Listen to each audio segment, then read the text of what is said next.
Hey guys, what's up? In this video I will be making a carp swim bait, and as you can see from the timestamp, this will be a long one. So strap in and let's make something ridiculously huge.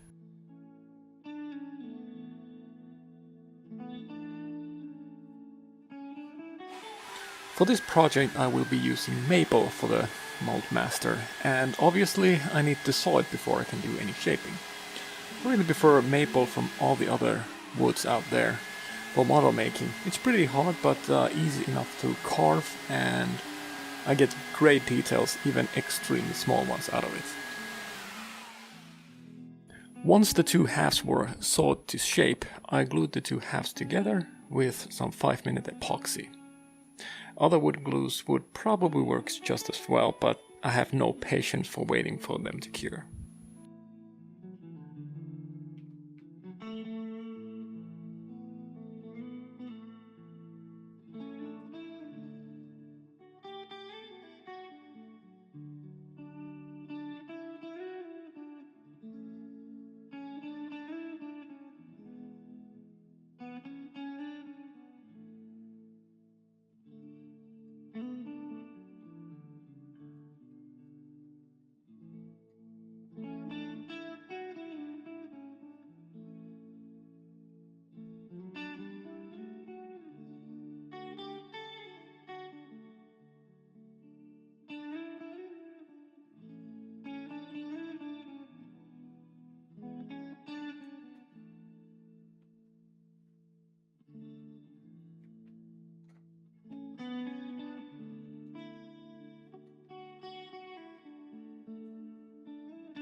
Once the epoxy had cured enough, I started to roughly shape the carp with a rasp.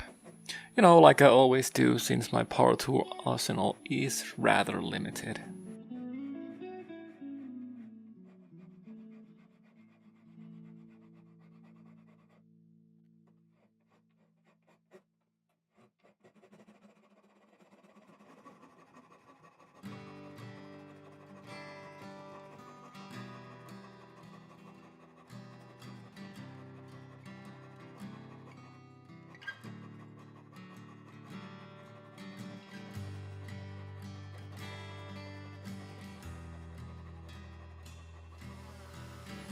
After rough shaping, I decided that it would be a good idea to finish it off with my German Dremel clone.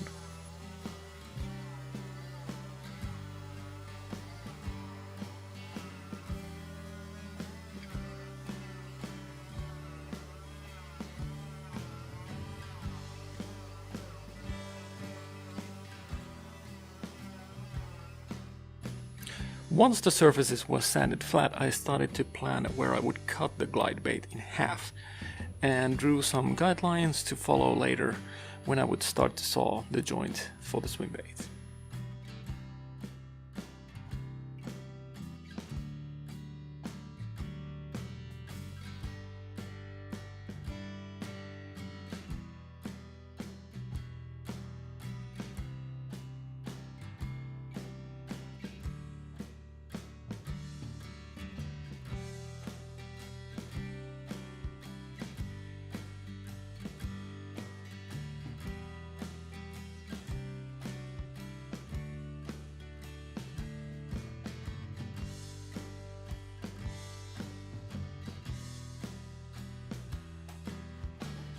I used a piece of wood that I had previously cut into 45-degree angle and used that to make sure that I would not mess up too bad.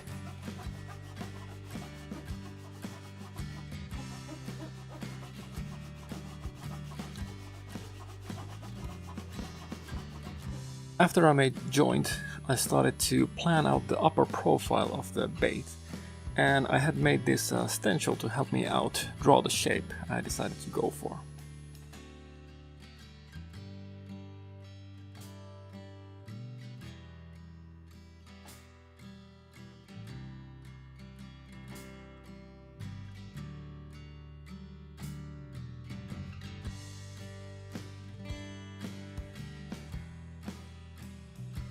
When the guidelines were done, I started to saw the excess off with my trusty saw and then finish it off with my rasp and sander.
Once the upper profile was done, I started to really shape and contour the swimbait. I figured it would be the easiest to do so with my multi-tool and finish it off with some sanding paper.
After the shaping was done, I started to make the fitting hole for the tail fin. Figured it would be the easiest first to drill it and then finish it off with my multi-tool.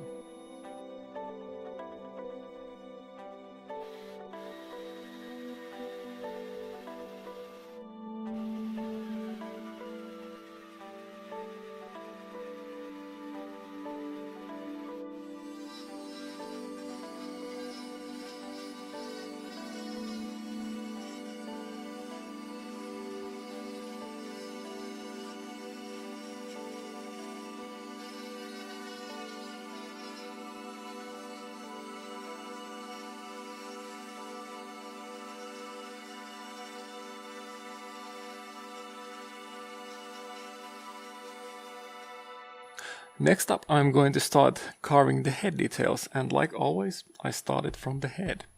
Go figure. I have to say, getting everything lining up well and looking like a carp was extremely challenging.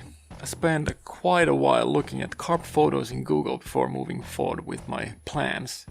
I would definitely suggest that you do the same if you want to try and imitate something natural, like a carp or any kind of fish for that matter.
And as always, if you've seen any of my other project videos, you will know that I first start off by cutting on the guidelines and then carving them out by cutting behind or in front of the lines, depending on what sort of effect I'm looking to achieve.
When I had the head and pectoral fins done, it was time to make the fin raise.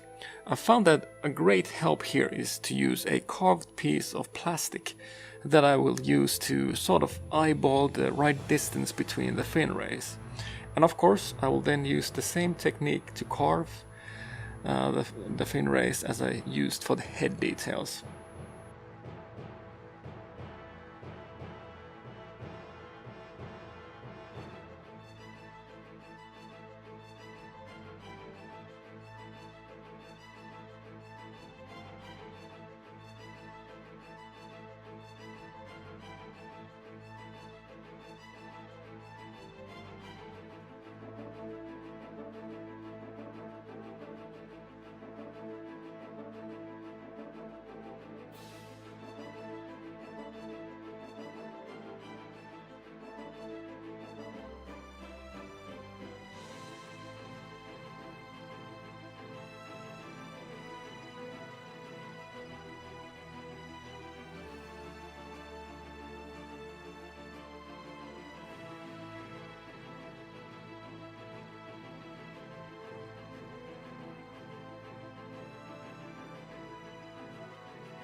After the pectoral fins were done, I went for the tail and back fins and basically repeated what I did with the pectoral fins.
So now that the fins are done and ready, I started to carve the scales.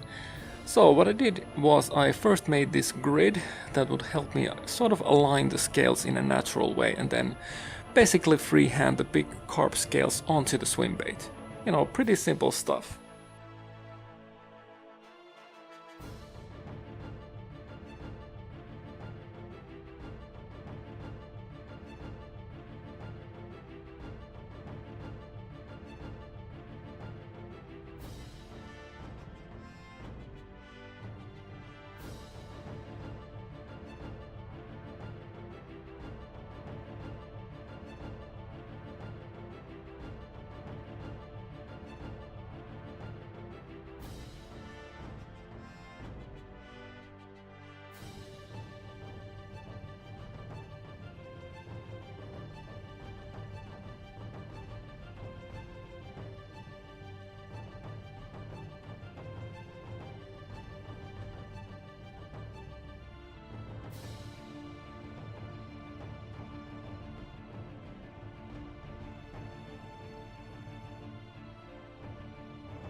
Carving the scales was pretty straightforward and, dare I say, fast because of their big size.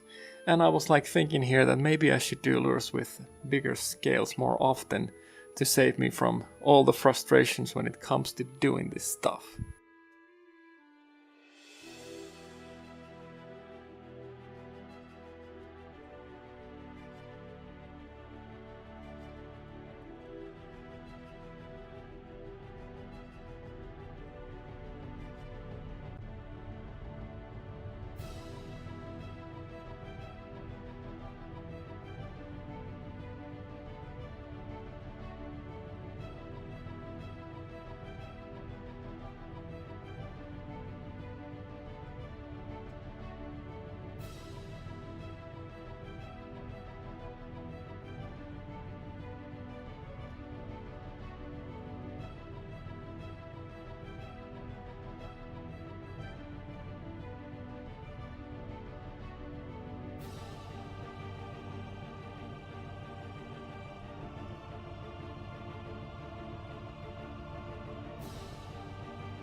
So after the scales I started to make the lateral line.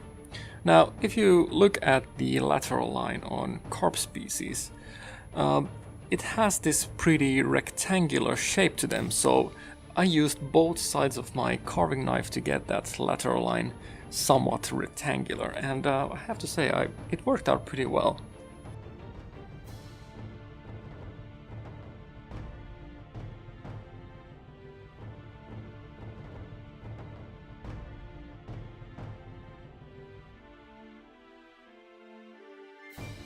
I don't think I have ever shown how I make the nose on any of my previous projects, so I decided to include this part here as well. It's pretty straightforward really. As you can see, it's pretty much identical technique that I used on everything else. It's just on a much more smaller and more fiddly scale.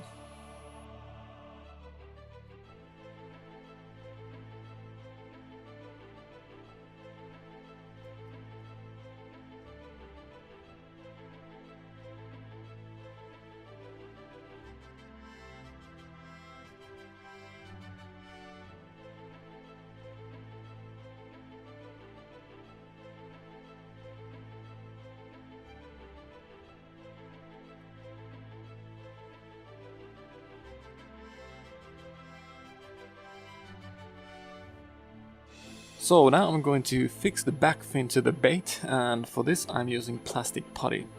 It's easy, cheap and fast way of doing this, so that's what I usually end up using when I attach stuff to my masters.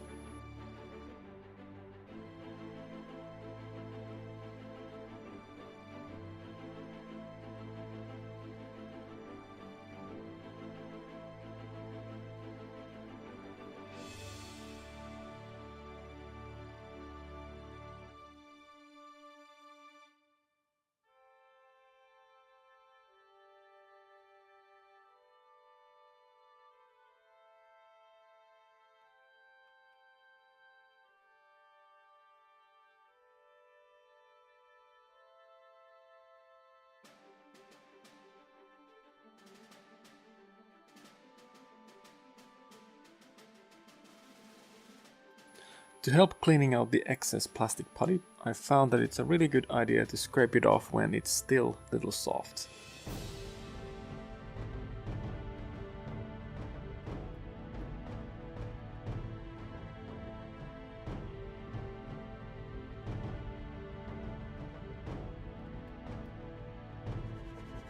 Now that the fin has become part of the lure, I'm finally going to part the two halves with a saw and then smooth out the rough parts by hand, sanding the surfaces.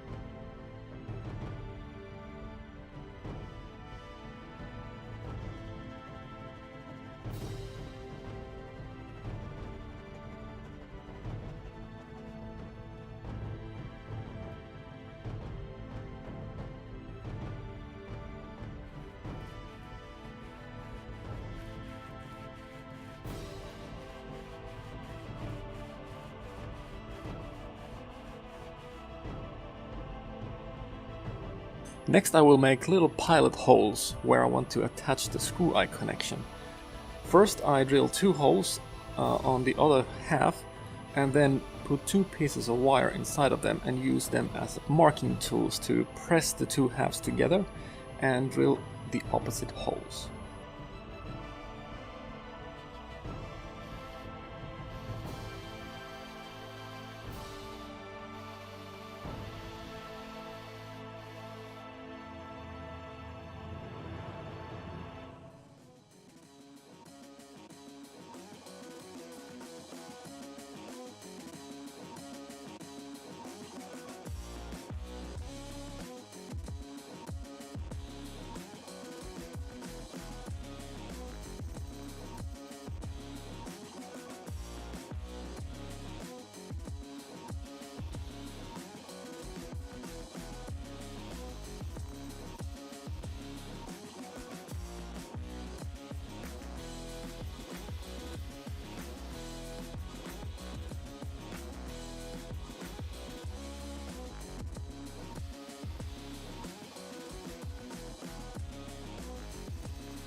So I still needed to make the mock-up hook hangers and line tie before I could start making the mold itself.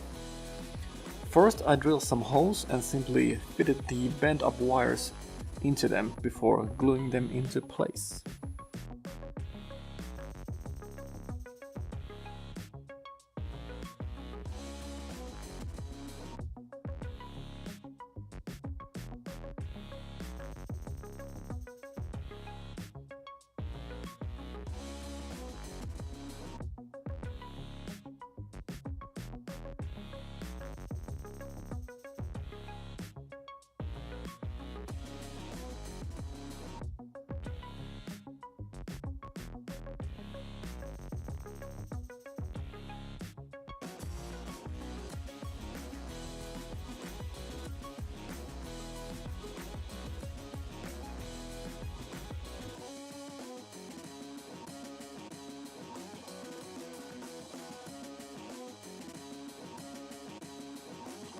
Like pretty much always, I decided to build the mold boxes from old Legos and fill them up with molding clay.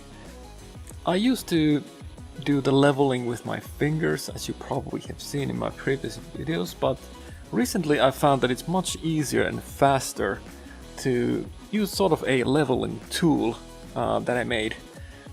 And yeah, it definitely makes the whole process a lot faster and way better.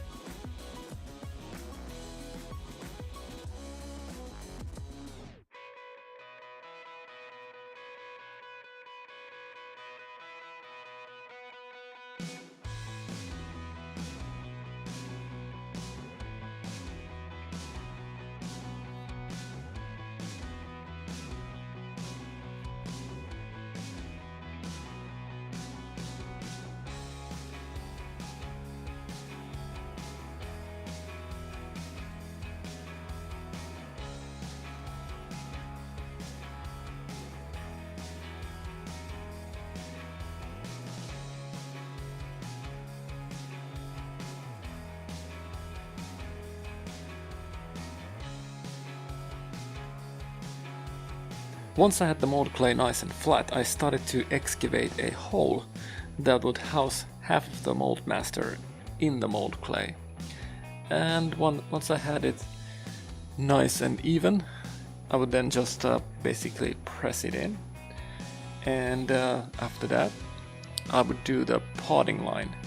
And whenever I do the potting line, I try to take extra time and care when doing it. You definitely want to have that as perfect as possible.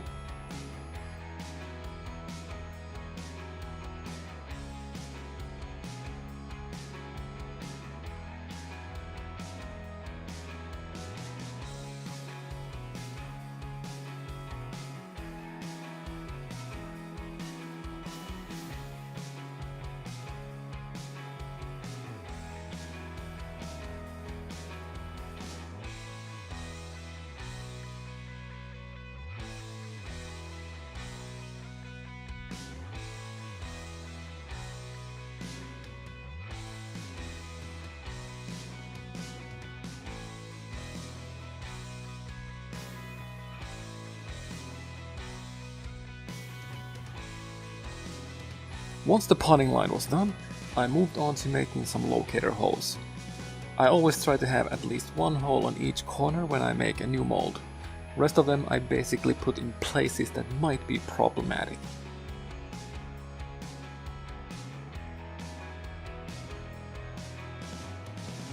Then it was time again to start playing with some pink stuff. I'm using Max 30 for the mold silicone, like I pretty much always do. I first mix it vigorously and make damn sure that it's been thoroughly mixed together, and then pour a thin layer of silicone onto my parts. And then wait maybe 10 minutes, that's usually enough time for the bubbles to burst, and then I'll just pour in the rest of the silicone.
So when the first half is cured, it's time to peel off the mold clay and spray on a few coats of mold release. If you skip this part, you will have a pink block of silicone in your hands. So you better make sure that you spray on some mold release, or maybe use some Vaseline instead.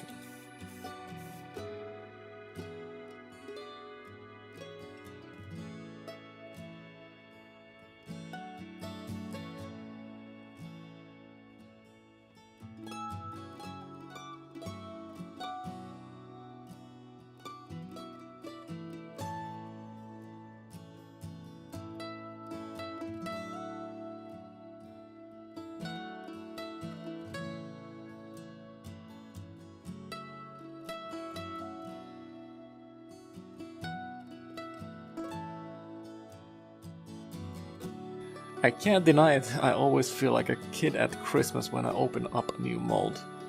And it goes without saying that you don't just want to yank it off, and rather just ease it apart little by little, just like I do here.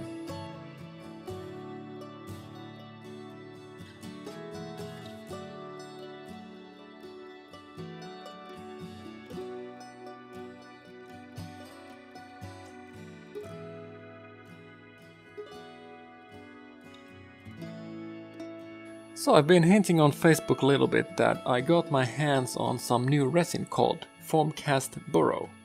It's a really low density resin and it's almost like water. The downside to this is, like most resin, this thing sinks. So naturally, in order for me to make it float, I needed to make some micro balloons into it. So I decided to first weigh the two parts individually and then mix in the micro balloons. That way, I wanted to make sure that they really mix in well. Oh, and a good way of measuring initially how much resin you will need is simply to close the mold and then fill it up with water and then measure the amount of water that was left in the mold.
So, since this is a sort of a second prototype, I already had added some lead inside the mold before casting the carp, but it was not quite enough and I needed to add a little bit more weight to make it sink, or at least make it sit level on the surface.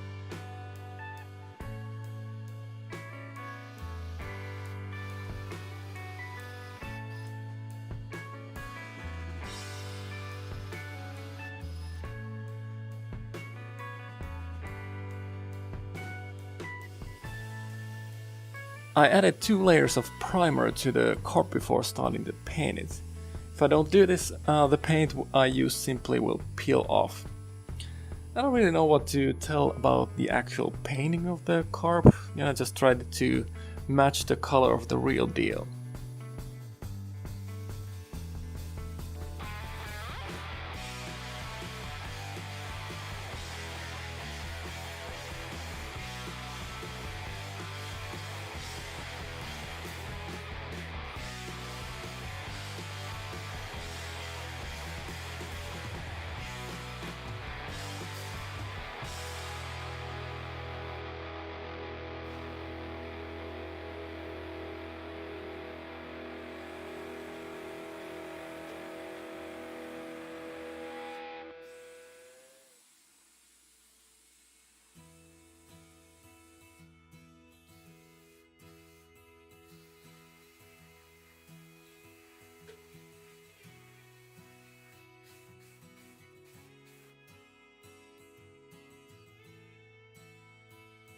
When the overall airbrushing was finished, I wanted to add a few more details like shading to the scales. I actually ended up sculpting one of my hand brushes to a real fine and narrow tip. That made all the difference and made the whole process a little bit more easier, but definitely not faster. This thing takes a long time to do, if you want to do it properly at least.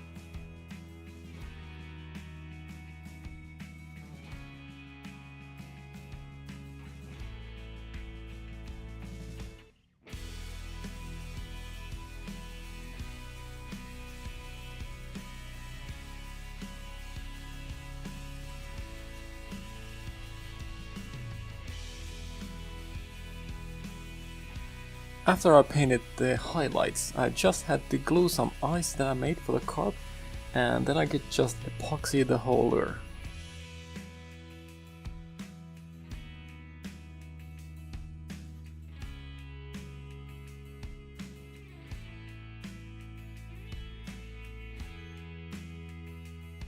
So I have had few people asking me how I do the joint connection to my swim baits, and personally I prefer to use screw eyes. It's a really easy and solid connection and will withstand any freshwater fish. So what I do is I pry open the loops like so and marry the 2 loops together and just close the loops. Pretty simple. Then I just drill some holes to the swim bait and glue them in with epoxy. So like always, no build video is completed without a swim test. Oh, and if you're curious, this is a pretty big boy, weighing in at 300 grams and 28.5 centimeters. I have to say, I'm pretty glad I own an extra heavy musky rod.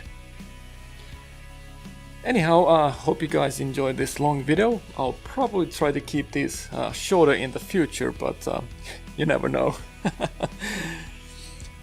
See you guys on the next one.